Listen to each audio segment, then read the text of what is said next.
अस्सलाम वालेकुम दोस्तों, क्या हाल चल। नसीम गार्डन के तो भैया इन्होंने कुछ गेट ही बंद किए हुए हैं। ये बंद है, गेट नंबर 2 है या क्या नंबर है, गेट नंबर 1 2 ये बंद है।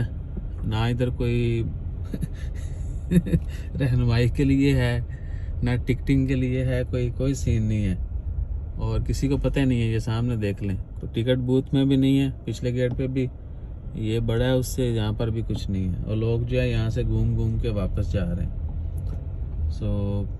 काफ़ी ज़्यादा लोग हैं, रश है इधर, लेकिन क्या वजह है किसी को कुछ पता नहीं है और कुछ बताया भी नहीं जा रहा फ़िलहाल। ये देख लें, लोग इधर ही बैठे हुए हैं, बाहर ही, हर कोई इधर उधर ही खड़ा है। और आज क्या बोलते हैं, डेट जो है ना वो है, अल्लाह आपका भला करे, 27 और जुमे का दिन है।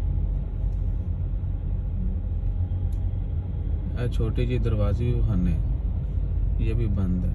और हैरानगी की बात यह है कि कोई बंदा ही नहीं है कोई गाइड करने के लिए, बताने के लिए। और क्या हो सकता है अब, या तो पोस्टपोन कर दिया होगा, लेकिन खबर तो ऐसी कुछ नहीं है। ओमानी भी फिर रहे हैं, वो भी कहते हैं भाई सानू भी नहीं पता।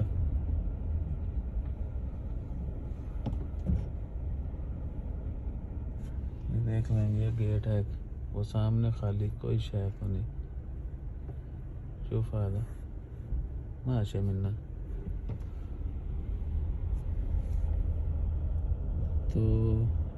तो क्या, तो अगर कोई सीन आउट हुआ तो आपको बता देंगे, वरना फिर थोड़ी देर में शायद गेट वेट खुल जाए, वो भी आपको बता देंगे जो भी सीन हुआ कि क्या वजह है आज इधर इन्होंने लाइनें लगाई हुई हैं।